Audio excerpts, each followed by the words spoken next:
Сонымен жаз өтті. Күзде оңтүстікке қарай бет түзейтін тырналар тізіліп, Алматыға лек-легімен студенттер қайтты. Әр жақтан, алыстан келіп өзінің үйреншікті көліне қонған аққудай сыланып, 30 қыз өзіміздің 33-ші аудиторияға жиналды. Меңтайды көріп, менде ес қалған жоқ. Өзіме онша назар аударып, жақын тартпасам да, бар бейілім соған ауды. Оның аудиторияға кіріп шыққаны, жүрген жүрісі, сөйлеген сөзі, күлген күлкісі бәрі маған қуаныш болды. Енді маған күнде күлімдеді, айда жарқырады, ауа да жақсарды. Сары алтынның буына масайғандай көңілім көтеріліп, көзім күлімдеп, мәз болдым да қалдым. Сөйтіп жүріп, сентябрьдің өткенін де аңғармаппын. Бір күнде мен бұрынғыша Меңтайдың қасына отырмаймын. Жұрттың көзі түсіп, сөзі көбейгеннен кейін оның үстіне өзімнің оған деген құмарлығым артқан соң, амалсыз қоныс аударғандай боп, арт жаққа Жомартбектің қасына кеткенмін. Қазір Меңтай мен Майра жұптасып, екеуі бірге отырып, бірге жүретін болған. Ол екеуі сияқты курстағы еркек кіндікті бұл екеуіміздің де жұмымыз жазылмайтын. Бір күні октябрьдің аяқ кезінде Жомартбек екеуміз сабақтан қайтып жатақханаға жаңа ғана кірген едік. Жомартбек дереу шай әкелуге кетті. Оның астынан іле-шала ендіге жүгіріп бөлмеге тана келді. Терезе алдында тұрған менің қасыма әзер жетті де мойнымнан бас салып құшақтай алып, еңіреп жыла қоя берді. Мен шошып кеттім. Өне бойым қалтырап, не істерімді, не дерімді білмей қалдым. Қыз байғұстың құшағы ажырайтын емес. Жыламашы, тоқташы, не болды, Тана, дедім мен үрейіп. Қыз тоқтап, сәл сабыр тұтып, сөз бастамақ боп көзін сүртті. Сөйтті де заман деп, ар жағын айта алмай қайтадан кемсеңдеп, ағыл-тегіл боп және жылады. Тана заман деп, менің досым өзінің өлген серігін айтып тұрма деп бір ойладым. Әлде заман деп дәуірді айтып, басына түскен тағы бір мұңын шақал келді ме екен деп тағы да тағдырдым. Бір кезде қыз есін жиды. Сүйінші Ербол, заман тірі екен деді. Бір жылап, бір күліп. Досың тірі екен сенің. Мен сенерімді де сенбесімді де білмедім. Төбе шашым тікірейіп, өне бойым түршігіп кеткендей болды. Өйткені осы байғұс бала ойсоқты болып кеткен жоқ екен деп күдік келді маған. Сонымен сезгендей қыз басын шайқап безек қақты. Рас, Ербол, айналайын, қуатым, илан менің сөзіме, илан деп Тана тез редикулін аша бастады. Одан бір конверт шығып, конверттің ішіне 2 хат суырып алды. Мына заманның біздің үйге жазған хаты, мынау менің сіңілімнің маған жолдағаны. Мен жалма-жан саусақтарым дірілдеп, заманның хаты деген қағазды аша бастадым. Рас, заманның жазуы, соның өз қолтаңбасы. Хаттың басына бір қарап, дереу аяғына көз жүгірттім. 1946 жыл 15 сентябрь деп жазылыпты. Содан соң мен бас салып, Тананы шөпілдетіп сүйе бастадым. Осыдан нақ 2 жыл бұрын бір төсекте жатып Тананың бетінен сүйіп, көзінен аққан қайғылы жасын қоса жұтып едім. Енді міне оның бетінен 2-ші рет сүйіп, көзіндегі қуаныш жасын қоса сіміріп тұрмын. Екеуміз біріміздің бетімізден тыным таппай шөпілдетіп сүйісіп жатырмыз. Бір кезде дедек қағып Жомартбек келді. Сүйісіп жатқан екеумізді көріп, ол таңғанағандай боп сәл тұрды да қолындағы шәйнекті еденге қоя салып, жүгіріп келіп екеуміздің бетімізден кезек сүйе бастады. Сен неге сүйесің Тананы, деймін мен Жомартбекке қуана күліп. Сен сүйген соң сүйіп жатырмын, ал сен неге сүйесің? Онда себеп бар. Жарайды, сен Тананы қыз болған соң сүйдік дейік. Ал менде нең бар? Сен Тананы сүйген соң ол сені сүйді. Өзін мен сүйсен, Тана да мені сүйеме деп дәметіп жатырмын, дейді Жомартбек шүмірікпестен. Үшеуміз де күлдік. Содан кейін ендеше сені де сүйейін бауырым деп Тана Жомартбектің оң бетінен шөп еткізді. Мына бетім өкпелеп қалады, мұны да сүйіңіз деп Жомартбек дереу Танаға 2-ші бетін тосты. Тана Жомартбектің сол жақ бетінен тағы сүйді. Тағы да ду күлдік. Осыдан соң ғана есіміз жинағандай болып хаттарды қайта оқыдық. Сөйтсек 1943 жылы заман өлмепті. Ол ротасымен Қоршауда қалады. Қоршауды бұзып шығамыз деп түнде шептегі немістерге шабуыл жасағанда заман ауыр жаралы боп жау қолына түседі. Ротаның жартысы аман есен өзіміздің жаққа өтеді. Ол тұтқындар лагерде болады. Бірнеше рет қашуға талаптанып қолға түсіп қалады. Ақыры 1945 жылы майда әскери тұтқындармен бірге біздің қолға өтіп, кейін сотталды. Одан бері Орал тауына шахтада жұмыс істейтін көрінеді. Заман хатының соңында өздерінің Свердловск қаласының солтүстік батыс жағында 80 шақырымдай жердегі Білімбай деген жұмысшы поселкесінде тұратындығын айтты. Адресін көрсетіпті. Келем деген кісі алдымен Свердловскіге жетсе, одан кейін қиын емес. біздің рудниктің кен танылған машиналары ағылып жатады депті. Әрине ол ешкімге де танаға да кел демеген, бірақ ерікті өзіне тастаған. Ол қалай дегенмен де уақыты бітіп босағанша біраз қиындық көруге тура келетінін ескерткен. Ал хатының ең соңында былай депті: соғыстан кімдер тірі қалды? Ербол аман оралды ма? Көрсең менен көп сәлем айт, адресімді бер. Сонымен Жомартбек, Тана, мен үшеуміз үстел үстіне жайғасып жібердік те картаға көңілдік. Ары қарап, бері қарап, ақыры орталық Оралдың Свердловскіні тапты да оның маңына Білімбайды іздедік. Осы Білімбай дегеніміз картаға түсетін жер емес ау деп, Заман ағайдың пәтеріне тұрған үйінің иесі боп жүрмес, деді Жомартбек күлдіріп. Расында да өзі қазақ атына ұқсас екен дедім. Тана бір жылап бір күліп. Тана жылаған кезде көзінен көк маржан домаласа, күлгенде аузынан ақ маржан шашылған секілденді. Бәлкім башқұрт жері болар дедім мен оларға, өз жорамалымды айтып. Бәсе, деді бір кезде Жомарттың масаттанып. Бала кезімде бірсыпыра быж есем керек еді. Осылай деп ол сұқ саусағын шошайтып картаға кіртіреді. Ой, Жомартбек, байқа, картаны тесіп жүресің, деді ол маған күлімістеп, жымимастан көзімді бақырайтқан болып. Сені саусағын саусақ емес, шеге екенін білмейтін бе едің? Жомартбек мырс етті. Өйткені арық қолы басы шидей Жомартбектің саусақтары шегедей салалы, ұзын болатын. Оның саусағы бүйіріне тиіп кеткен қыздардың қайсысы болса да баж ете қалатын. Әсіресе Зайкүл: әй, Жомартбек, тіліңді қалай сұқсан, олай сұқ, бірақ ана шегелеріңді ара әкет деп безек қағатын. Бірақ мақтануына әбден болады. Бала күнде бұны көп жесең әрине табасын. Жарайды, саусағыңды тарт енді. Бұ деген немене, витамин бе, деді Тана мырс етіп. Жомартбек тез саусағын ала қойды. Немене сен, бұ дегенді ананы айтып тұрсың ба, деді ол маған бұрылып. Қазақта кімде-кім бала күнде өз кәкәйін көп жесе, өскенде сол көргіш болады деген әзіл сөз бар емес пе? Менің де ойым келгені сол еді. Жомартбектің ананы деп тұрғаны сол. Оны жесең өзің жеген шығарсың. Ал мен ботқан айтамын. Біздің жақта күріш көп болатын. Мен бала күнімде күріш ботқаны көп жегенмін. Ал ботқа жегеннің көзі көреген болады деп үйреткен үлкендер.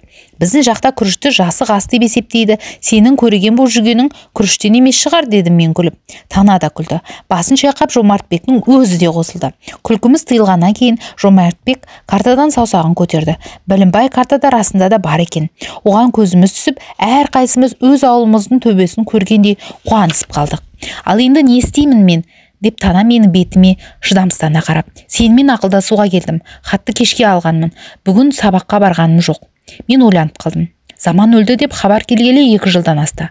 Басқа сөз беріп қойған ешкімнің жоқ бе еді, деді төмен қараңғырай күбірлеп. Қыз жылап жіберді. Ербол-ау, Заманның аты ойымда тұрғанда мен кімге қараушы едім? Оның аты мәңгі менің жадымда, жүрегімде. Жадымда емес пе? Осылай қыз көзінің жасын қайтадан сүртті. Мен күліп әзілге айналдырып, маған да қарамас па едің, Тана, дедім. Иә, саған да, деді да қыз күліп. Бірақ Заман болмаса саған қарауым мүмкін ме еді? Рахмет, Тана, дедім мен қыздың шашын сипап. Ендеше сенің Білімбайға баруың керек болар. Қыз қуанып орнынан атып тұрды. Өзім де осы қорытындыға келіп едім, Ербол, деді ол түрегеліп тұрып, менің иығымнан құшақтап. Ойбай, бұл мәселеден мені де шет қалдырмаңыз, деп Жомартбек орнынан ұшып тұрып, Танаға ол да иығын тосты. Тана да оны құшақтады. Ту, рахаттанып қалдым ғой, шашымның бір сипап жіберіңізші. Тана Жомартбекті шашының сипап, басын бауырына қысып босатты. Осында 30 қыздың ортасында отырмыз, Ербол екеуміз. Бірде-бірінің дәл біздей шарапаты тиген емес сізге.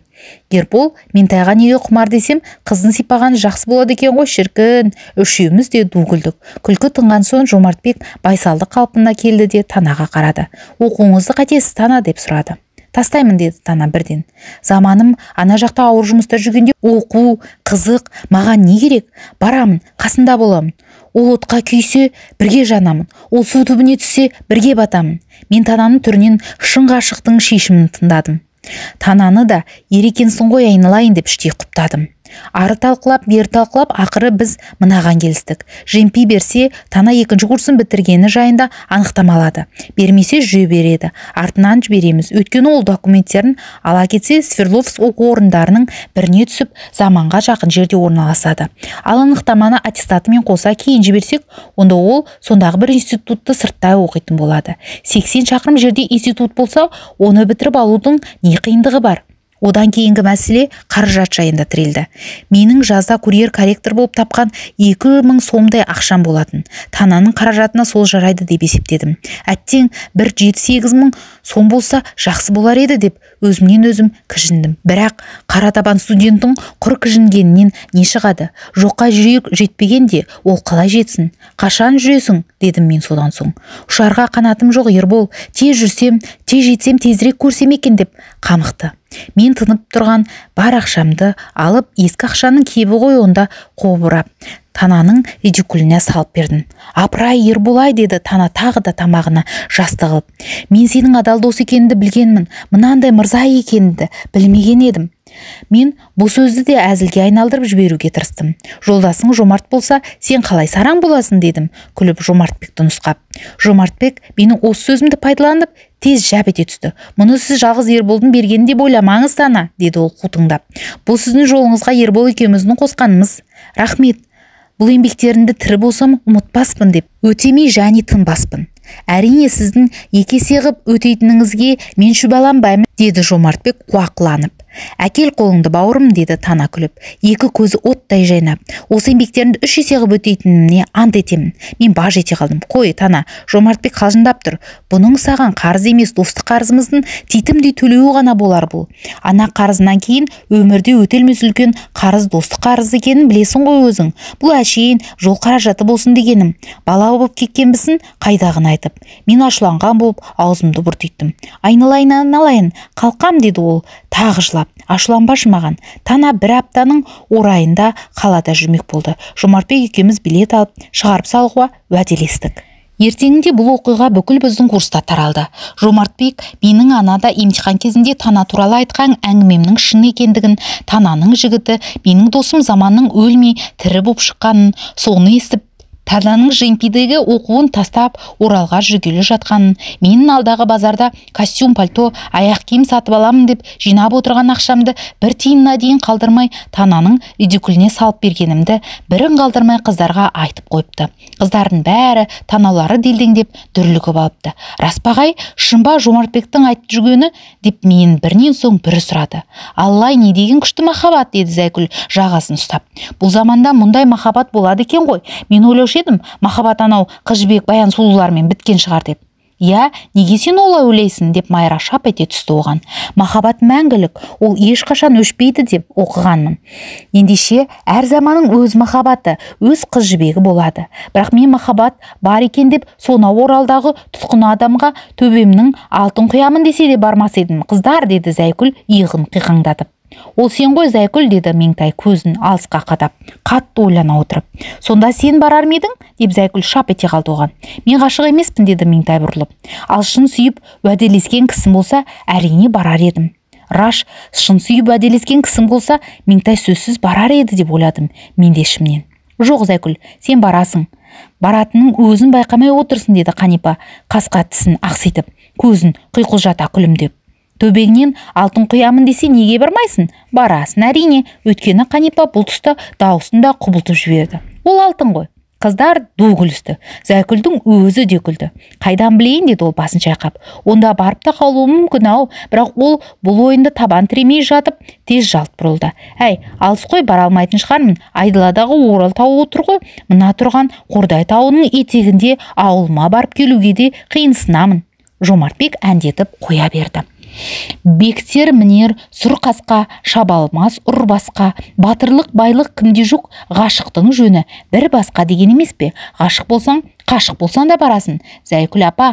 Зайкүл киім жағынан өзгелерден өзін ерекше ұстауға тырысатын кексе әйелдерге ұқсап, мойнына студент қолы жетпейтін қызыл түлкі салып, екі қолын бірдей қаракөл жең қолғапқа тығып оқшауланып жүретін. Сонысына ерегесіп Жомартбек оны ызаландыру үшін кейде осылай апа деп айтатын. Әй Жомартбек, сен қотыр тоқтыша сүйкенбей тыныш отыр, деп Зайкүл бұл жолы оның апа дегеніне шабынданбай, мен ғашықтарды құрметтеймін, бірақ өзімнен ғашықтық шықпайды. Ғашық болу үшін бірақ кісіні сүю керек. Ал маған өзіме күле қараған жігіттің бәрі жақсы сияқты болып тұрады. Аудиторияның бастарына көтеріп қыздар ду күлісті. Зайкүл турасын айтты, деді Ақанас. Мен Зайкүл апамды сол шындығы үшін жақсы көремін ғой, деп Жомартбек орнынан тұрып кеудесін қақты. оған Зайкүл масаттанып қалды. Бәлем, мойындадың ба? Жақсы көретініңді айтқыздың ба өзіңе? Енді мына Ерболды мойындатсам, онда тіпті арманы болмас еді. Зайкүлдің бұл сөзі тағы да күлкі тудырды. Екі көзі жалт етіп Қанипа Зайкүлге қарады. Әрине, группадағы екі жігітті бірдей емденіп алсан, сенің не арманың болушы еді? Осылай әзіл күлкімен бұл әңгімеде басылған сияқты болды. Алғашқы қос лекцияны тыңдап шықтық. Қыздар, маған бір ой келіп отыр, деді Меңтай бір үзілістен кейін. Қойши, саған не ой келді, деп Қанипа қуақыланып. Онда салы ортаға ойыңды. Меңтай орнынан тұрып сөзін бастады. Менің ойымнан Тана құрбымызбен Заман ағай кететін емес. Ал, сон деді Зайкүл мен Қанипа жарыса. Ол екеуінікі қандай мөлдір махаббат десеңші, қыздара? Рас, десіп басқа қыздар бастарын шұлғыды. Заман ағайдың суретін анада ағай көрсетіп еді ғой бізге. Меңтай иегімен мені нұсқады. Сондай сымбатты өңінен инабатты білінген әсем жастың тұлғасын танығандай боп едік қой суретінен қарап. Сол асыл жігіт тұтқынға түсіп, қор болып мынадай күйге ұшырапты. Меңтайдың даусы дірілдеп кеткендей болды. Ол сәл тоқтап, бойын бекітіп алды да қайта сөйледі. Тана болса, өлді дегенге сенбей, өмір бойы күтуге бекінген екен. Енді оның тірі деген хабарын естігенде, бар бейнетке белін байлап, соған жүргелі жатыр. Меңтай үні тағы да булыға бастады. Біз ғашықтарды құрметтеген елдің қыздары емеспіз бе? Шамамыз келгенше бұл сапарға Тананы дұрыстап аттандырып салса қайтеді? Осылай деп Меңтай сөзін аяғын айта алмай, кеңсеңдеп бетін басып жылап жіберді. Бірсыпыра қыздар оған қосыла көздерін сүртті. Жомартбек екеуміз де босап төмен қарап парттаны шұқылай бердік. Меңтай қайтадан басын көтерді. Ағай, кеше қалтаңыздағы бар ақшаңыз беріпті ғой. Бақа бірдеңе етсе көлге септеп бар емес пе? Тананың жолына бізде қаражат жинап берейік. Танымайтын бөтен жерде жарын іздеген шүйкеде жалғыз қыздың күні не болатынына кім білсін? Бірақ ең жоқ дегенде қалтасында ақшасы болса, ол да көңілге медеу ғой. Менің дайын ақшам жоқ, бірақ бір кезек нәрсемді беремін. Жомартбек соны ертең базарға апарып сатсын да, ақшаны аға екеуі Танаға апарып берсін. Меңтайдың ұсынысы отқа құйғандай майдай болды. Қыздар лап етіп оны бірден қостап әкетті. Біреу 50, біреу 100 сомнан тауып беретіндерін айтысты. Нәзілаш қолма-қол тізім жасауға кірісті. Осы кезде Зайкүл орнынан тұрды. Меңтайдың жаңағы сөзі жүйемді босатып жіберді, қыздар-ау, деді ол. Әшейінде Зайкүлдің әр сөзін қыздар күлкімен қарсы алатын еді. Бұл жолы ешкім езу тартқан жоқ. Әлде оның алдында айтқан Меңтай сөзі жүректерін тебірентті ме? Әлде Зайкүл қайтер екен деп соны сынағылары келді ме? Әйтеуір қыздар бірінші рет тырп етпестен тыныш күйде қалды. Бірақ Зайкүл олардың неге үндемей қалғандарына мән берген жоқ. Сөзін ары қарай айта берді. Иығымда түлкі жаған болған соң мына Жомартбек мені бай деп ойлап, апай деп мазақтайды. Бірақ менде 1 теңге ақша жоқ. Өйткені 1 теңге ақшам болғанынан бір үзім наным болғандар артық көремін. Мен де сондаймын, апамнан айнымағанмын, деді Жомартбек. Осы тұсда ғана қыздардың еріндері күлкі қытықтап, сәл-пәл жымиысып қалды. Жомартбек қоя тұршы, қыстырылмай, деді Зайкүл оның сөзін шыбын шаққан құрлы көрмей. Одан да сен ертең таңертең біздің бөлмеге келіп менің түлкі жағамды алып кет. Соны базарла да ақшасын осы іске қос. Мұндай ерлікті Зайкүлден ешқайсысы да күтпеген едік. Бәріміз таңырқап, тантанып, бір сәтке үнсіз қалдық. Бұл үнсіздікті Жомартбек бұзды. Айналайын апаймай, жүрегің қандай жақсы еді, келші бетіңнен бір шөп өткізейін, деді де ол Зайкүлге қарай ұмтылды. Зайкүл қымсын бастан бетін тосты. Жомартбек оны құшақтап бас салды. Жұрт тағы да қыран күлкіге батты. Ертеңінде Жомартбек қыздардың берген заттарын осы күнгі стадион орнындағы ескі құсқы базарына апарып өткізіп келді. Оның ең қымбатқа сатқан Меңтайдың қызыл көрпесі болыпты. Жомартбек Меңтайдың шешесі мен ағасынан қалған белгі жалғыз көрпесін сатпаймын, алмаймын деген екен. Ол ал, апар, басқа бағалы затым жоқ деп қиылып болмапты. Сөйтіп мен үшін махаббатын жалауындай болған қызыл көрпе ақыры асыл махаббатын мұқтажына жұмсалды. Сонымен қыздардың бас аяғы 4,5 мың сом ақша және жиналды. Сол күні кешке кітапханадан шығып жатақханаға кірсем, маған келген телеграмма жатыр екен. Тез ашып жіберіп асыға көз жүгірттім. Алмата, Виноградова, 62, комната 69, Есенова Ерболу. Бесконечно рад, мой бесценный друг. Обнимаю, целую 1000 раз. Таня, если хочет, если любит меня по-прежнему, пусть приедет. Буду ждать с нетерпением. Твой Заман. Тана келіп заманның хатын көрсетіп, баруға бел байлағанынан кейін мен заманға телеграмма жібергенмін. Тананың барғысы келетіні, қабылдай аласың ба деп тез хабарын жібер дегенмін. Бұл заманның соған жіберген жауап екен. Демек, оның танамен бірге тұруға мүмкіндігі бар деп түйдім. Ертеңінде Жомартбек екеуміз танаға барып, телеграмманы көрсеттік. Одан соң Жомартбектің жоғарғы совет президиумында қызмет істейтін туысына барып, келесі күні жүретін Алматы-Москва пойызына билетке бронь алдық. Сол броньмен Свердловскийге дейін деген билет қолымызға тиді. Тек Тананың Куйбышевта басқа пойызға отыруына тура келеді. Тана жүретін күні пойызға соңғы лекцияны тастап біздің группаға түгел барды. Вокзал басында қыздар Танамен шетінен көрісіп қоштасты. Әсіресе Тана мен Меңтай бірінен бірі аш жасалмай көп жыласты. Жайықтан жеке жөнелген төлегендей болып, жалғыз аттандың-ау құрбым деп Меңтайдың егіле айтқан сөзі бәріміздің сай сүйегімізді сырқыратты.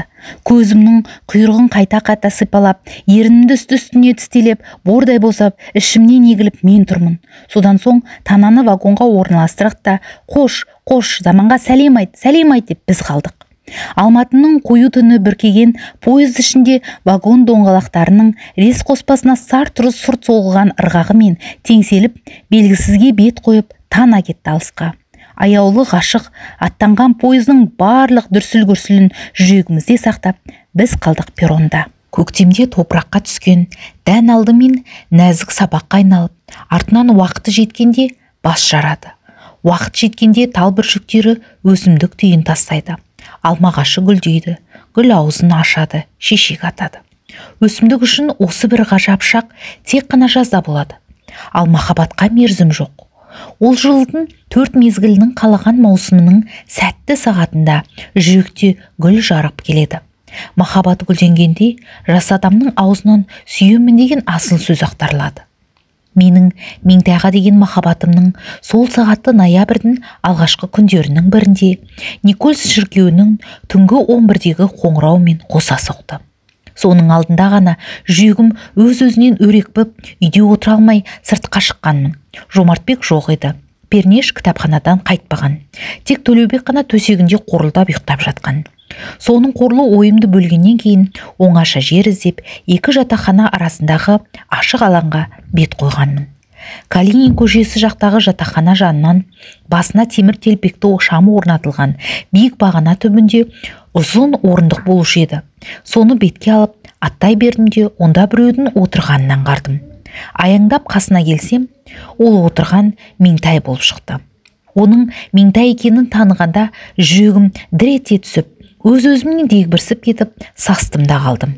Кеш жарық Меңтай, дедім, әр сөзім кекештің аузынан шыққанда әрең қиюласып. Жарық кеш, жан ләззатты болсын ағай, келіңіз отырыңыз. Қасында бірнеше кісілік бос жер болса да Меңтай сырғып, маған өз орнын берді. Менің жүрегім одан сайын лүпілдей түсті. Өз орнын бергені өзгеше қадірлегені ғой Меңтайдың, деп ойладым ішімнен. Қадірлегенің жақсау, бірақ құрметіңнің бәрі менің аузыма қақпақ, басыма тоқпақ болып жүр ғой, дедім тағы да. Ойлағаным осы болса да аузымнан шыққаны басқа сөз болды. Жалғыз неғып отырсың Меңтай? Жай, жатар алдында ауа жұтайын деп шығып едім. Меңтай біздің жатақхана жаққа көз тастап алды да сөзін қайтадан жалғады. Кімді ойласа сол келеді деген рас екен ағай. Мен жаңа ғана сіздің бөлменің терезесіндегі шамды көріп, ағай әлі сабақ қарап отыр екен ғой деп ойладым, деді. Ойлағаның, есіңе алғаның қандай жақсы, дедім мен ішімнен. Ал мен сені сағат сайын ойлаймын ғой Меңтай, сен осыны білесің бе? Теңіз себіреніп, жағаға толасып, толқын лақтырғандай бір сәт туды. Менің де теңіздей тербеліп, сөйлегім, ішіндегі Меңтайға деген махаббат толқынын ағылта ақтарғым келді. Рахмет Меңтай, дедім тағы да екі сөздің басын әрең қосып. Ойлағаныңа. О ғажап, теңіз тұрғай, титімдей бұлақ құрлы да қауқарымның жоғын аңғардым. Аузымды байқаусыз да біреу желімдеп кетіп, соны күшпен әрең ашатын сияқтымын. Ашқанмен ар жағынан ақтарлар ештеңе жоқ, адасқан жалғыз қаздай қазбалақтап, анда-санда бір сөз зорға шығады. Бірақ сыртқа шығарап айта алғанымды іштей сарнауға шебермін ғой мен. Дегенмен аузымды судан шыққан балықтай бостан-бос ашқаныма мәз боп, бір сыпыра асыл ойларымды ақтардым ау деп жорамалдадым ішімнен. Осы кезде ыңыранып Никольс шіркеуі үн қатты. Мен шіркеудің өзін жек көрсем де, оның қоңырауының үнін ұнатушы едім. Дың-дың деп мыс қоңырау күңірлей бастағанда, істеп отырған шаруамды тастап, аяғына дейін тыңдай қалатынмын. Маған әсіресе ұзақ соғылатын, ұзаққа кететін осы түнгі қоңырау күңірі аса бір сазды, қызық күйде болып танылатын. Сол әдетім бойынша шу дегенде мен тым-тырыс тыңдай қалдым да, қоңырау бір-екі рет соғылғаннан кейін оны тастай салып дереу негізгі шаруама көштім. Осы қоңырау үннің дүрмегімен басқа ешжанға естіртпей айтатын басты сөзімді Меңтайдың өзіне ғана тез ақтарып қалғым келді. Қоңырау соғылып бітіп қалмасын деп, шапшаң Меңтайды иық қолынан ұстай алдым да, екі алақанның арасынан пыр етіп ұшып кететін тірі торғай тұрғандай елбектеп аузымды қыздың құлағына тақадым. Меңтай, мен сені сүйемін, шексіз сүйемін, дедім, біреу тәйт десе жылап жібергелі тұрған жас баладай кемсеңдеп. Қанша әсемдеп, әдемлеп айтсам деп, пәленбай уақыт ойланып, оқталып, жадымды жаттап жүрсем де, мен Меңтайға деген мәңгілік махаббатымды, арман тілегімді, шексіз ықылас, қалтқысыз құрметімді, оны бар дүниеден өзгеше бағалайтынымды ауызбен айтып жеткізе алмадым. Көптен бері айтамын деп әзірлеп жүрген сөздерім дәл қажетінде ауызға түспейтін бұлдыр буалдыр бірдеңе болып кетті. Әшейінде тақылдақ тілім болдырған жорғадай сенделектеп, сүрініп, тұтығып тоқтап қалдым. Енді сол ауыз жеткізбегенді лүпілдеген жүрек, дірілдеген дене, денедегі лыпыл қаққан сансыз тамырлар қосыла айтып, Меңтайға асыға баяндап жатқандай болды. Меңтай енді олардың сөзін тыңдағандай, бар зейінін соларға аударғандай боп, жым-жырт үнсіз отырып қалды. Осы үнсіздік кезінде саусақтарым терлеп, буын-буыным қалтырап кеткен маған көшедегі күнде міз бақпай бақырайып тұратын электр шамдары өз-өзінен жыпықтай жөнелген сияқтанды. Екі жатақхана ортасында сылдырлап ағып жатқан арықтың суы да демін ішіне тартқандай үнсіз қалды. Ағаш бұтақтарындағы соңғы жапырақтар да сыбдырын тоқтатып сілтідей тынды. Бірақ өзім әуре мен олардың неге өткеніне мән де бермедім. Менің басыма төнер не сұмдықты сезгендерін аңғардым. Есіл дертім Меңтайда болып, оны құшақтағым, құшқым келді. Алғашында иық тиістіріп отырған мен оның үндемегеннен дәмеленіп, оң қолын босатып, қыздың қаусақ құшақтап өзіме қарай тарттым. Неге екенін білмеймін, Меңтай менің құшағымнан сытылып шығуға әрекет етпеді. Соған батылдандым ба, білмеймін, мен еңкейіп оның діріл қаққан ыстық еріне ернімді тигіздім. Меңтай оған да қарсылық көрсетпеді. Осыдан кейін маған Меңтай мендік екен деген ой келді де, асыл арманыма шынымен қол жеткені ме деп, көкіректе бұрқ сарқ қайнаған қазандай тасыған қуаныштың ыстық буы көзімді шарпыды. Бірақ мұның бәрі Меңтайдың мені ескеруі ғана екенін келесі сәттерде бірақ білдім. Ол менің сөзімді тыңдап болғаннан кейін төмен қарап, қоңыраудың соңғы соғылуы біткенше үнсіз отырды. Содан соң ләм демеді. Кей қыздар жігітпен кездескенде оған сүйетін сүймейтінін бірден айтады. Бағзы біреулер өз ойын олай етіп жеткізе алмайды. Көпшілік қыздар ауызбен айтар сөзді іште айтып, үнсіз баян етеді. Сырттай сөзі де, үні де мөлт етіп төгілген көз жасы ғана болады. Сол әр тамшы жасты, әр алуан отты ыстық сөздермен жан күйдірген күйініш, немесе жүрек жарған сүйініште жатады. Меңтайды маған деген сөзін іште айтып отырған болар деп малдандым мен. Бірақ бетіне қарасам, Меңтай бір қызарып, бір бозарып отыр екен. Кейде демала алмай қысылған да сияқтанды. Оны көргенде мен Меңтай сырқаттанып қалған екен деп сасқалақтадым. Немене Меңтай, ауырып отырған жоқсын ба дедім, көзім бақырайып. Әлде менің жаңағы сөзім ренжітті ме? Жоқ ағай деп, әлден уақытта Меңтай сәл басын көтерді. Мен сіздің сөзіңізге емес, басқа нәрсеге қиналып отырмын. Осылай деп Меңтай тоқтап қалды. Сәл бөгеліп, одан соң әр сөзін үсіп айтып қайтадан сөйледі. Мен де сізді жақсы көремін ағай. Менің бұл сөзді құлағымның естігеніне, ол сөздің Меңтай аузынан шыққанына сенер-сенбесімді білмей, екі көзім жыпылықтап кетті. Оған бұрынғыдан бетер жабыса түсіп, қолын қайтадан сипалай бердім. Меңтайдың мен де сізді жақсы көремін деген бір ауыз сөзі мені алатаудың етегінен ең төбесінен шырқатып, бірақ шығарғандай болды. Меңтай сөзі тағы естілді. Бірақ Осы кезде екеуміздің иығымыз ажырап, арамыз сәл ашылып кетті.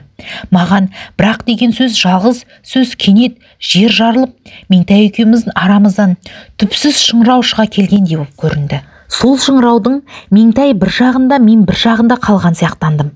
Бірақ мен басқа біреуге уәде беріп қойған едім.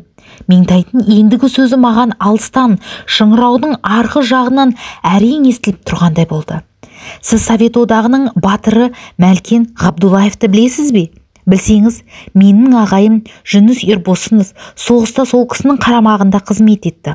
Оқ тиіп, ағайым өлгенде қасында Тұмажан деген досы болған екен. Өлерінде жалғыз бауырым, жан ағатайым Жүйке мені аузына алып, менің қарындасымның суретін сыран рет көрдің ғой, тірі қалсан, сен соған серік.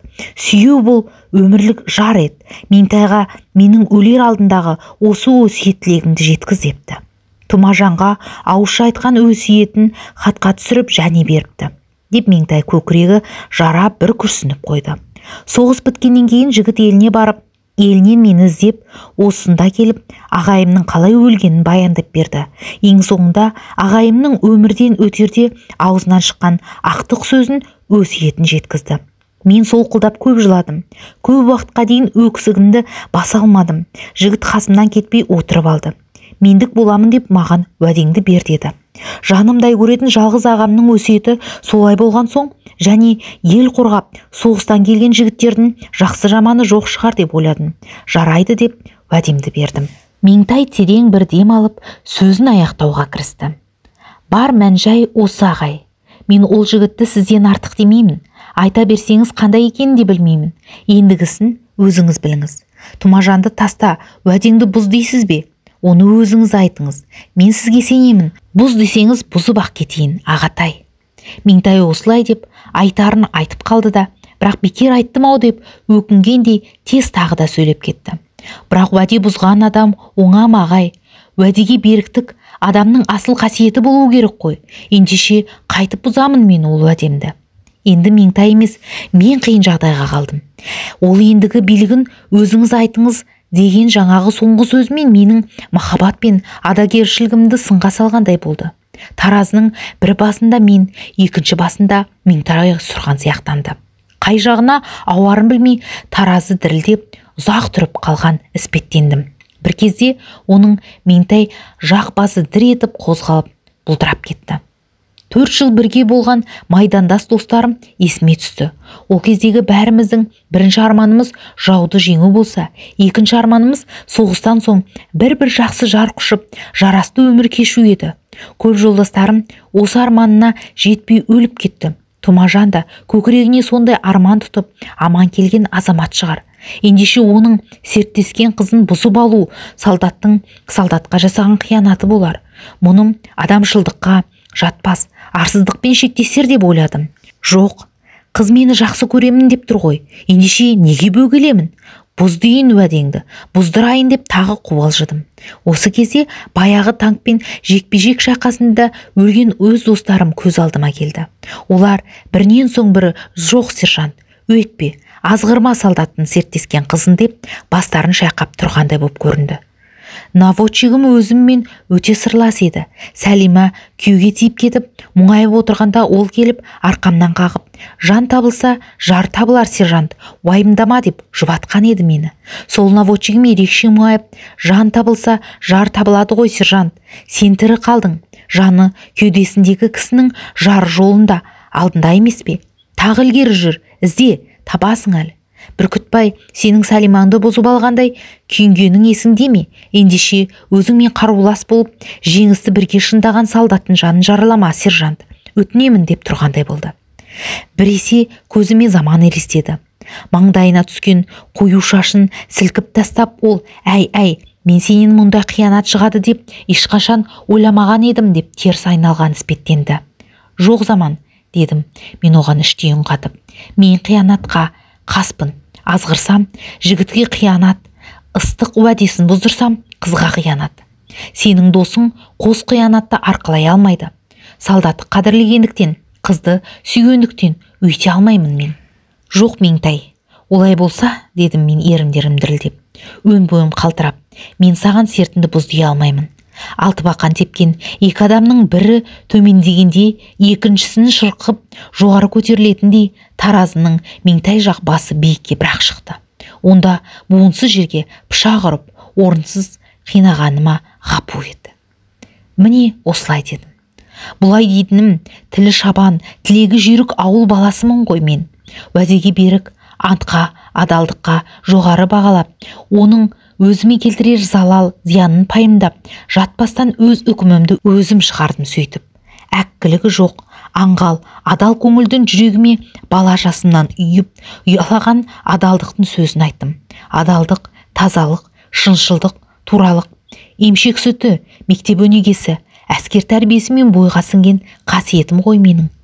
Момын әке, жуас шешеден туып, көшпелі колхоздың ауылдың баласы болған соң, осылай айтуым заңды да болатын. Өзімшілдігі жоқ боп өскен жастың бірі болғандықтан, ол түнде өзіме қас үкім шығарыппын мен. Әрине, мен мұнымен өкініп тұрғаным жоқ бүгін. Егер жастық шағым қайта оралып, мен сол жағдайға жаңадан тап болсам, сөз жоқ, сол шешімді іркілместен тағы қайтарған болар едім қазір. Сіз ренжімеңіз ағай, деді біраздан соң. Біздің курстағы қыздардың бәрі де сізді жақсы көреді. Олардың бірен-сараны болмаса, бәрі де жақсы қыздар. Әсіресе Майра, қандай жігітке болса да адал жар, ақпейіл дос, сенімді серік бола аларлық жан. Сонымен мен Меңтайға бірінші рет ашық түрде сөз айттым. Ол қарсылығын осылай қамқоршылықпен елжірей отырып білдірді. Меңтайдың қарсылығының өзі маған хош алғандай болып көрінді. Ойын айтып болған соң, ол өн бойы қалтырап, сәл діріл қаққан тәрізденіп орнынан тұрды. Енді кішкентай бөгелсе өзін өзі ұстап тұра алмастай көрді-ау деймін. Қолымды босатқысы да келмей, босатпай да тұра алмай, әлденеге көбіржіктеп бөгелгендей болды. Соң тез-тез басып жатақханаға қарай жөнеле берді. Қолды пышақ кескендей адамдай, оның ауырғанын бірден білмей, сол сияқты өзімді өзім аяусыз жаралағаным менде Меңтай жанынан ұзай бастағанда бірақ білдім. Алдындағы бір отар қойды қаққаған қатты қыз жұт болып жалмап, қотан шетінде таяғын ұстап жалғыз қалған сорлы шопандай күйде болдым мен. Менің қолыма түсер деп дәмеленген бар байлық Меңтайдың махаббаты еді. Одан айырылып, әп-сәтте жұрдай боп жұтадым да қалдым. Өстіп, ескі түрік қағанаты кезінде қалған тас мүсіндей серейіп тұрдым да, ілбіп үйге қарай аяңдадым. Аяғыма батпан байланып қалғандай әрең қозғаламын. Әр аттаған сайын жер басып келе жатқандай емес, қара жерде астына шым-шымдап батып бара жатқан сияқтандым. Аттаған сайын енді маған Меңтай жоқ деп күбірлеймін өз-өзімнен. Сол кезде Никольск шіркеуінің ыңырына күрсіне шыққан үні келді құлағыма. Ол да маған енді саған Меңтай жоқ деп тұрған сияқты болды. Шіркеу қоңырауы түнгі сағат 12-ні жариялады. Маған 12 рет жоқ деп қақсады. Бағана ғана сазды музыкадай көрінген қоңырау үні енді маған дүниедегі ең сүйкімсіз, құлаққа түрпідей қадалған қыңырлық дыбыстай боп танылды. Қоңырау күңірі алыстап, талаурап барып үзіліп кетті де, дүние тым-тырыс бола қалды. Күңгірдің соңғы дірілімен бірге менің жүрегімдегі Меңтай деген соңғы үміт қоса үзіліп кеткендей болды. Мен сүрініп шайқалып кеттім. Сол кезде өзімді шыңның шыңырауға құлап бара жатқандай сезіндім. Жалма-жан жолдағы қар теректі құшақтай алдым. Оған мұңымды шаққандай өкіріп оқысып қоя бердім. Ертеңінде мәңгіріп дел сал болып қалыппын. Әлдекім мені сойыл сілтеп соққыға жығып, аяусыз жаулықпен естен тандыра ұрып кеткен сияқтанды болады. Үлкен ұрысқа әзірленіп, түні бойы жәшік снаряд тасып, таңертең шабуылға шығып, кешке жаудан жеңіліп, кейін шегінген сәтте де осылай болып, өлердей бір шашайтын шақ болатын еді. Сол кезге шұңыра түсіп, жантайып жата қалғың келеді. Өлсеңді осы жерден тұрмасам екен деп ойлайтынсың. Сондай күйге түстім де, түске дейін төсектен тұра алмай жатып қалдым. Махаббатқа күйреуді соғыстан жасалынған жау да жеңілуден кем болмайтынын мен сонда білдім. Студенттің бақырауық түйедей бажылдақ темір кереуетін қайта-қайта сықырлатып, бір жамбасымнан екінші жамбасыма аунақ жібердім. Өлі тиіп жатқан қойды тыпырлаймын. Бірақ маған өлі тиген жоқ, тірі тиген. Тірі болғанда мылтық кетеп, қылыш суырып, қырқыса кетер жау емес. Маған тиген қарусыз қыз. Ол маған жау пиғылын, жат мінезін танытқан да жоқ. Күліп жүріп, күлімсіреп тұрып, ең ақырында көзінен бұрқ еткен ыстық жас шығарып, мені осындай күйге, аурудай халге ұшыратты. Мен соны ойлап дөңбекшімін. Не деген асыл жан еді деймін.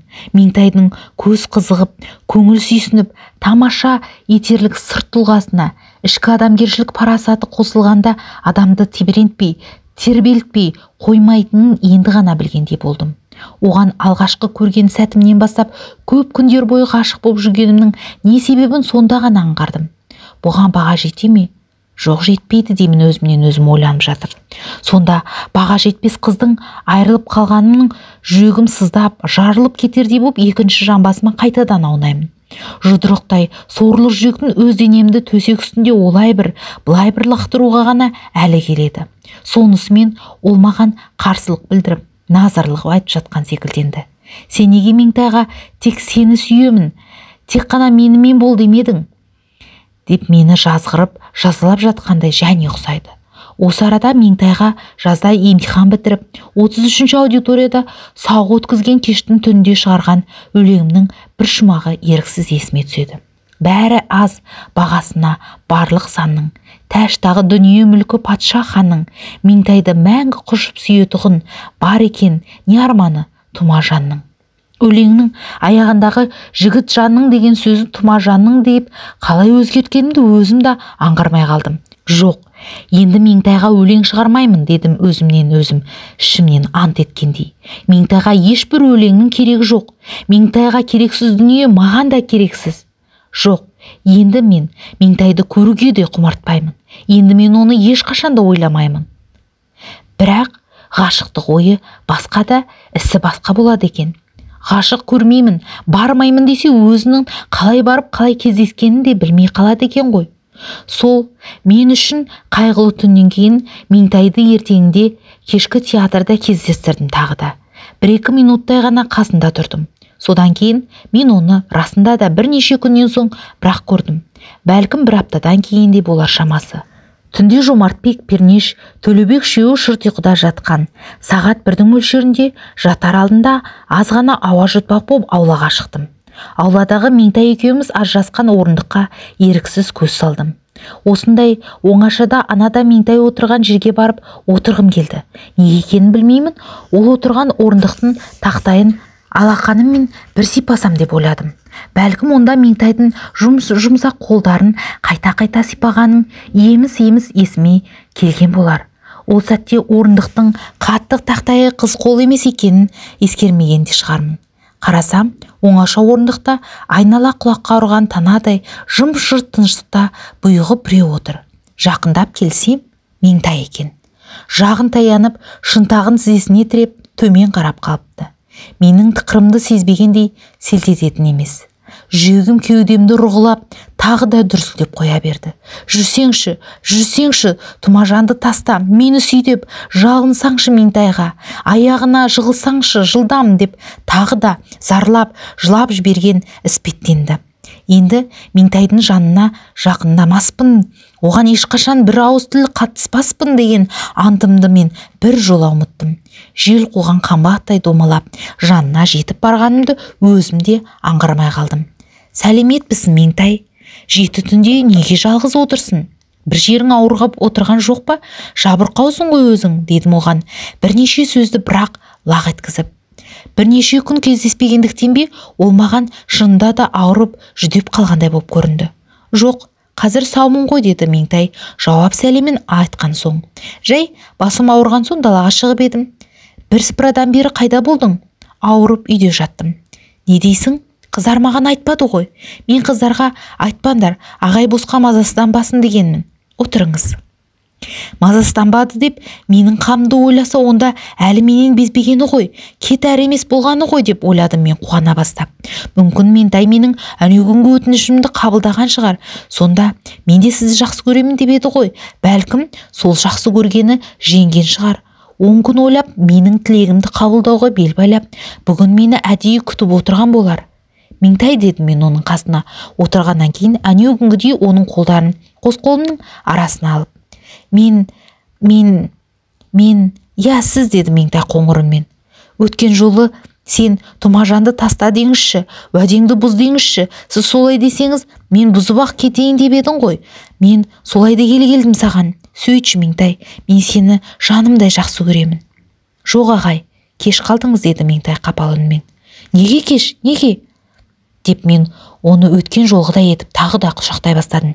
Жоқ, енді болмайды ағай, деп Меңтай құшақтағысы келмей бойын аулақтата берді.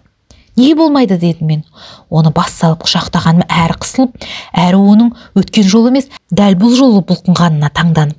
Өткені болары болып бояуы төгіліп қалды, деді ол.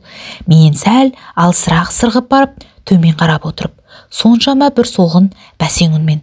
Бәріне өзіңіз кінәлісіз. Осылай деп солқылдап жылап жіберді. Орамалын алып, бір қолмен бетін басып, өксіп отырып алды. Мен не істерімді, не дерімді білмедім. Бар болғаны қыздың жанына жақындап, оның бос екінші қолын екі алақанмен қайта-қайта сипай бердім. Оған да тағат қылмай шашын сипадым. Біраздан сол ол өксігін басып қайтадан сөйледі. Әнеу күні сіз театрға Тұмажанды ертіп әкелдіңіз. Сізбен екеуміз осы арада отырып сөйлесетін түннің ертеңінде мен сол күні одан қашып, оны көрінбейін деп театрға кетіп едім. Оның бұл мейрамда қалайда келетінін білгенмін. Сіз театрда бізді тапсырып кетіп қалдыңыз. Содан ол 3 күн жатты. Мені босатпады, деді қыз тағы да солқылдап жылап. Содан соң бітті. Бәрі бітті. Ол күні мен төсекте езіліп күні бойы жатып, кеше таман жатақханадан сыртқа шыққанмын. Шықсам, аулада кешегі Меңтай екеуміз қоштасқан орындықтың үстінде бірсыпыра таныс студенттер карта ойнап отыр екен. Солардың қасына бардым. Күн жексенбі және мейрамға 1-2 күн қалғандықтан ба, әйтеуір студенттер көңілді екен. Мені көре сала олар орталарына шақырды. Кел, Ербол, деді Төлеубек. Карта ойнаймыз, күні бойы ұйықтап, басың күп болып өсіп кеткен шығар сенің. Мені басымды шайқадым. Неге, ойнамайсың ба? Ойнай білмеймін. Ең аяғы 5 картаны да білмейсің? Я, Төлеубек қарқылдап кеп күлді. Карта білмейсің, темекі тартпайсың, арақ ішпейсің, сонда сен не білесің осы? Төке, ол сабақ оқуды біледі, деді Жомартбек. Жүріңіз кәне, кезек сіздікі. Жігіттер мені жайма тастап, құлаштай соғып, картаны өздері ойнай берді. Осы кезде жатақхана қақпасының елбектеп, бірі сақа, бірі жастау 2 жігіт кіріп келе жатты. Сақасы едіреңдеп, алға шығып, біздің қасымызға тоқтай қалды да, жігіттер, амансыңдар ма, деді. Карта ойнап отырғандар онша мән бере қойған жоқ. Аманбыз дей салдым да отыра бердім. Едіреңдеген жігіт маған көз тоқтатты да, үстімдегі гимнастеркамды көріп, әй, сен өзің солдат болып едің, әлде солдат көйлегін киіп отырсың ба, деді. Нақбір мені тексеруге келгендей бірдей төнеліп. Мен оның бетіне қарадым. Дауысы шіңкілдеп, мінезі ожарлау, қамылжықтай, жұқа ерінді, бітік көздеу келген талдырмаш сары жігіт екен. Жаңа өсіп келе жатқан тікендей тікірейген сүйкімсіз шашы бар. Үстіндегісі су жаңа әскери киім. Шұға, галифе, гимнастерка, офицер белбеуі, жып-жылтыр қара хром екен. Тек фуражкасы ғана жоқ. Екіншісінің үстіндегі де көнетоз солдат киімі бар. Я, солдатпын, дедім басымды көтеріп. Солдат болсам бері кел, деді ол маған командиріндей өкім сөйлеп. Мұның менде не шуасы бар екен деп ойладым орнымнан тұрып. Ол мені үйдің бұрышына таман алып келді де тағы да тергей бастады. Сен студентпісің? Я. Қай факультетте оқисың? Мен оны да айттым. Қай курстансың? 3-тен. Мен тарих философия факультетінің айтқанда ол ежіреңдеп қалып еді. Ал 3-ші курста оқитынын оның шамына тигендей болып шытынап кетті. Онда сен Ербосынованы білесің бе? Меңтайды ма? Білемін, дедім. Әлде неге жүрегім су ете қалып. Қалай білесің? Бірге оқимыз, басқа ештеңең жоқ па? Мен сәл үндемей тұрдым да, жоқ, дедім. Ол менің бұл жауапты кідіріп барып бергеніме күдіктенгендей болды. Сенерін де, сенбесін де білмегендей, бетіме шегір көзін сығырайтып тағы да тесіле қарады. Ендеше сен оны қазір бізге шақырып кеп бер, деп бұйырды ол. Енді мен оның бетіне тесіле қарадым. Бақсам, жігітім ептеп жұтып алған екен. Маған өктем сөйлеп жүргенінде содан болуы керек. Шабуылға шығарда сілейе арақ ішіп, ес-түссін білмей оққа қарай жүгіретін Фрицке ұқсауын, дедім оны ішімнен кекетіп. Кім шақырды деймін? Онда не шаруаң бар дегендей сары шегір маған тіктене қарады. Көзі от шашқандай боп қанталап кеткен екен. Морт есерлеу адамның әлпетін танытты. Ол көзін тікендей қадап, қанша еждесе де мен орнымнан қозғалмай тұра бердім. Сары шегір оның өз жөнін білмей шақырып бермесімді ұқты ма, мойнын күжейтіп теріс айналды. Аң шақырады, Тұмажан келіп тұрды, деді шіркілдеп. Мен селк ете түскендей болдым да, оның бетіне қайтадан жалт қарадым. Қақас естіген жоқпын ба деп қайыра сұрадым. Кім дейсіз? Тұмажан Ошақбаев, деді ол маған жеке сөйлеп. Саңыраумысың өзің? Я, соғыста артиллерист болғанмын, дедім мен, оған тіктене сыздана қарап. Содан қалған құлағымның мүкісі бар. Мен бұл сөзі шегір сарының әкірейін дегеніне ыза болып айттым. Қанша ыза болғаным мен, шыным да сол еді. Бар қиратқаным, даусымды көтеріп айтқаным болды. Бірақ бұған өзімнің де айызым қанбағанын сездім.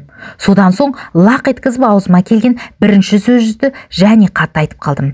Көп болса қыз жібегіңіз деп келген төлеген шығарсың, бірақ мен саған Бекжан емеспін, әкірейін деме өйтіп. Осылай дедім де жалт бұрылып кетуге ыңғайландым. Алғашында қайтадан карта ойнаушылардың қасына барайын деп ойлаған едім. Сон осы дәлдірге ашуланып қайтемін, барап айта салайын дедім де жатақханаға қарай кеттім. Меңтай бөлмесінде жоқ екен. Майра екеуі театрға кетіпті. Қай театрға деп сұрадым қыздардың. Оның үйде болмағанына бір жағынан қуанғандай, бір жағынан өкінгендей болып. Драмаға. Екі жігіт мені тосып тұр екен. Темекі зорған сары шегір көк түтінді көмелете жұтып шиыршық атады. Қасындағысы мені көргенде елең етіп үсті басын түзеп әлек боп қалды. Сары да екі саусағын белбеуіне тығып жіберіп қораздана бастады. Меңтай үйде жоқ, дедім мен олардың қасына онша жақындамай тоқтап. Қайда кетіпті деп сары шегір тағы әкірең ете қалды. Театрға. Қасындағы жолдас қызы да жоқ бекен, деді екінші сәл қысылып үн қата. Майра қайда екен, деді Тұмажан онымен жарыса. Екеуі де кетіпті. Қайын киноға дейсің деп сары шегір қайта сұрады. Киноға емес, театрға. Өзің саңырау емессің бе деп мен де оған шағым алдым. Тұмажан менің кеткеніме мән бермеді. Қайта сұрақ қойды. Ол қай жерде, алыс емес пе? Жоқ, алыс емес. Осыдан 3-4 квартал жерде, Дзержинский мен Виноградов көшелерінің қиылысында, дедім. Никольс шіркеуі жақты нұсқап. Мен олардың қасынан өтіп, жаңағы карташыларға қарай беттедім. Зығырданым қайнап, өзімнен өзім ыза боп келе жаттым. Неге ашуланғанымды және білмеймін. Осы кезде сырт жағымнан ағай тоқтаңызшы деген дауыс естілді. Мойнымды бұрсам, сары шегірдің жолдасы екен. Ағай, ана кісінің сөзіне ашуланып қалдыңыз ба? Ол кісінің мінезі солай. Майданда батырдың жолдасы болған кісі. Өзі де ермінезді адам. Меңтай оның қарындасы емес, уәделескен қызы. Жаңа оны өзіңіз дәл тауып айттыңыз. Алда мейрам келе жатқан соң, сол кісіге жолығып қайтайық деп, ауылдан сонау Нар станциясынан келіп едік. Оның үстіне ана кісі Меңтайды жақсын құрбысы бар. Соны саған таныстырамын деп сөйлеп болмайды мені. Менің де әскерден келгеніме 2 ай ғана болып еді, өзіңіз де солдат екенсіз. Сізден өтінішім, мына 2 солдат бауырыңызды театрға ертіп апарасыз ба? Біз оның қай жерде екенін білмейміз. Ағай, мен сізден жалынып өтінемін.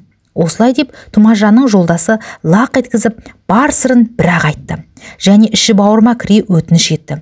Мен бұл жас жігіттің тілегін қайтара алмадым. Осы жігіт үшін екеуін театрға алып бармақ болдым. Үшеуміз Никольск базарын басып өтіп, шіркеудің жаны мен базар маңындағы ескі үйлердің артқа тастап, алдымен Доңған көшесін, одан соң Амангелді көшесіне шықтық. Жас жігіт екеуміз анда-санда тіл қатысып қоямыз. Одан жөн сұрадым. Ол Нар ауданындағы бір колхоз председателінің баласы екен. Аты Ерғазы. Бұл әскерде жүргенде әкесі ауылдағы біреудің қызына бермек болып уәделесіп қойыпты. Бірақ жігіт оны ұнатпапты. Қасындағы ағайы бір күні ауылдарына уәкіл болып келіп, үйлерінде қонақ болып отырып, мен саған Алматыдан қыздың көкесін тауып беремін депті. Сонымен ол мұнда қыздың көкесін іздеп келіпті. Ерғазы қалған сырын осылай шелектеп, су құйғандай етіп тағы бір ақтарып салды да, кейінірек келе жатқан Тұмажанға естіртпей, бұл кісі аудандық мекеменің меңгерушісі деп қойды. Өзбек көшесін кесіп өтіп, драма театрға тұрған Дзержинский көшесіне келіп тірелдік. Театр осы, дедім мен. Көше жақ қабырғасындағы кішігірім қазандай аспалы сағаты бар.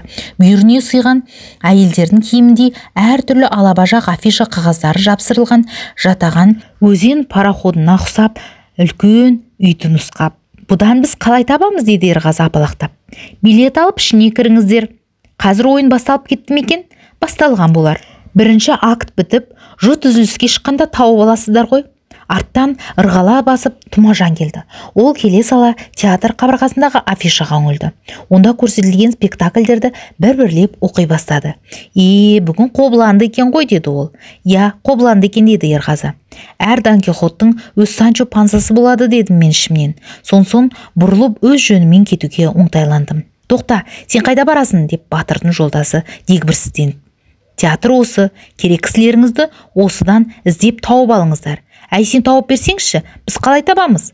Бағанағыдай емес, Батырдың жолдасы жұмсарып қалыпты. Бұл жолғы үні тіпті жалыныштылау болып шықты. Батырға да жан керек деген емес пе? Театрға келген қалың жұрттың ішінен өзіміз таба алмаспыз деп қорыққан болу керек. Ағай, сөйтсеңізші, деп Ерғазы қоса жалынды.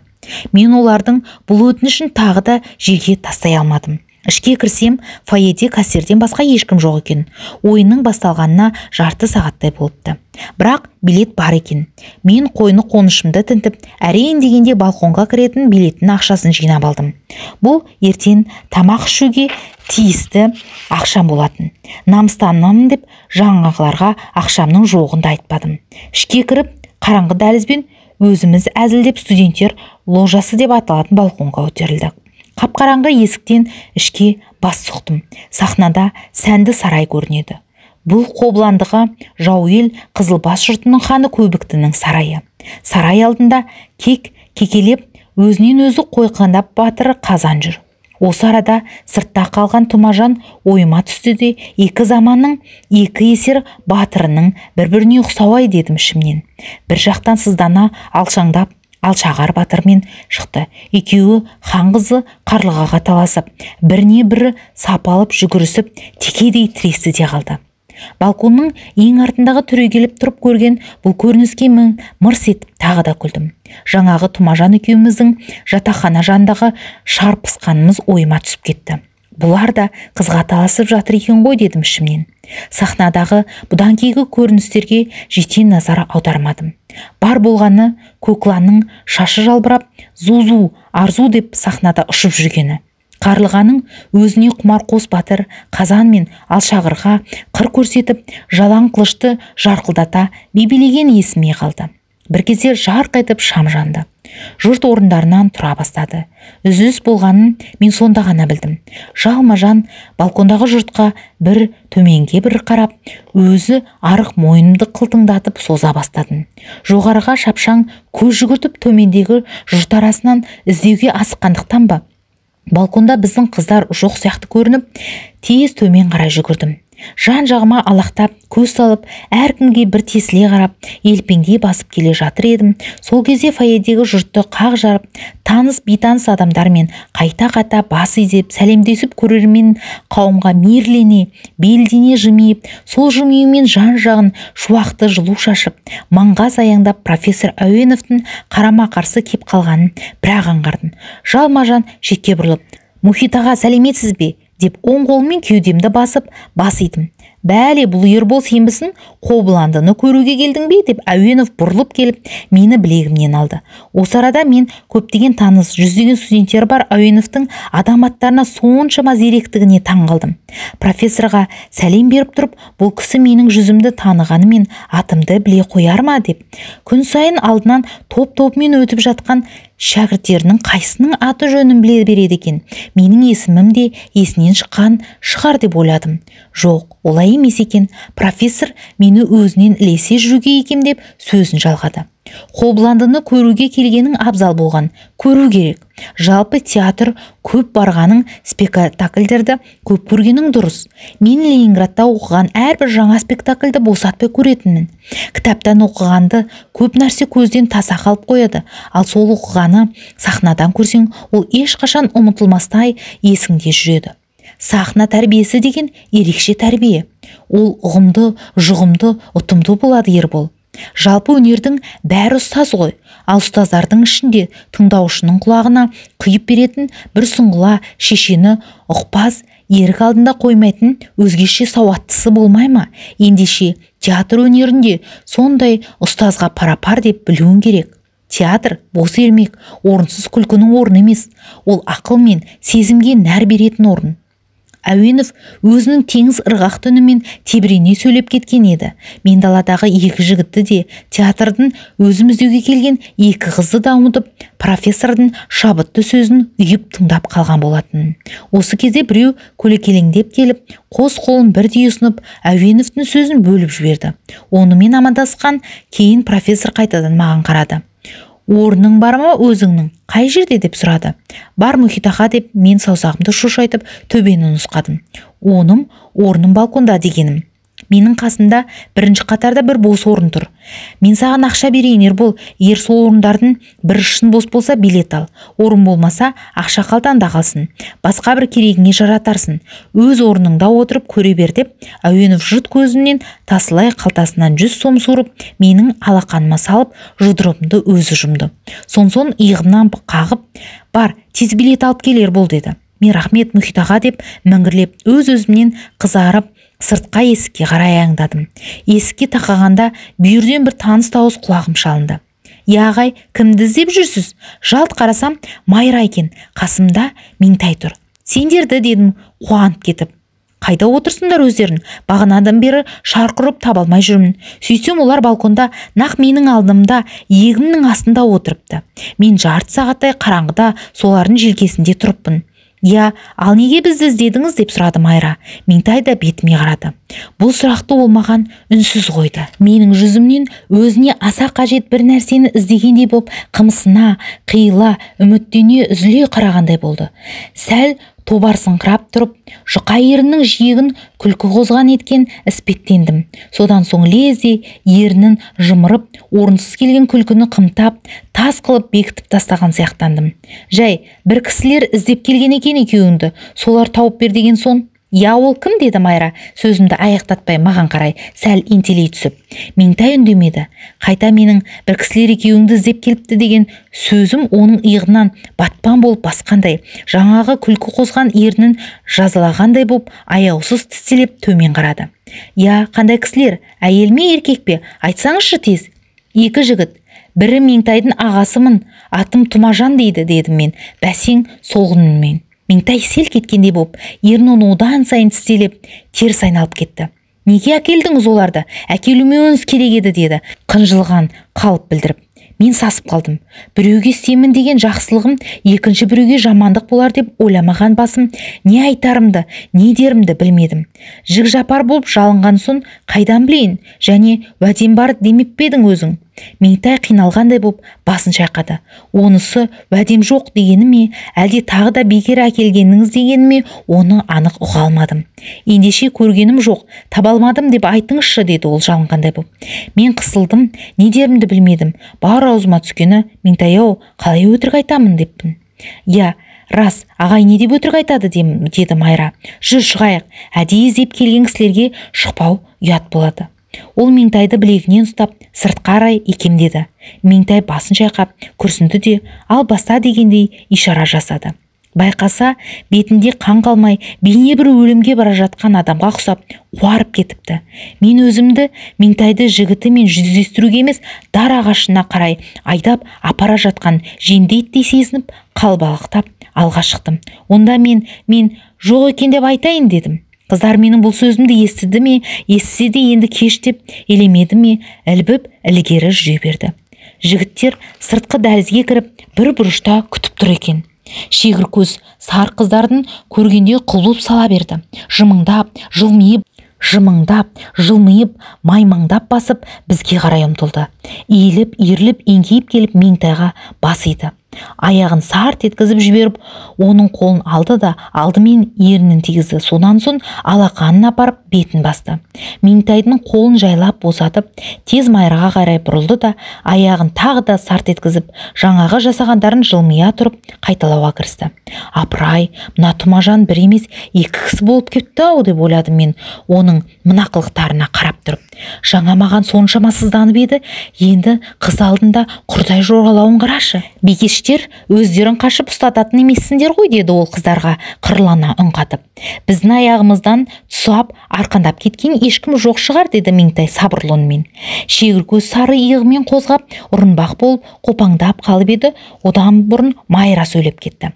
«Иә, Меңтай түні бойы қатты ауырып түске дейін төсекте жатып еді», деді ол. «Содан соң бой жазайық деп театрға келдік. Әйтпесе әрқашанда үйдеміз». Шегір сары Меңтайға қадалып, оның шында да жабырқап тұрғанын көрді. Сондықтан ол оқталған сөзін айтпады. «Ал қош болыңдар», деді мен кетуге ыңғайланып. «Ағай, сізге рахмет», деді Ерғазы келіп қолымды алды. «Сіз болмасаңыз біз таба алмайтын едік бұл кісілерді». Тұмажан жай ғана иек қақты. Меңтай үнсіз төмен қараған күйде қалды. Майра көзінің астымен Меңтай мен Тұмажан екеуіне кезек қарай берді.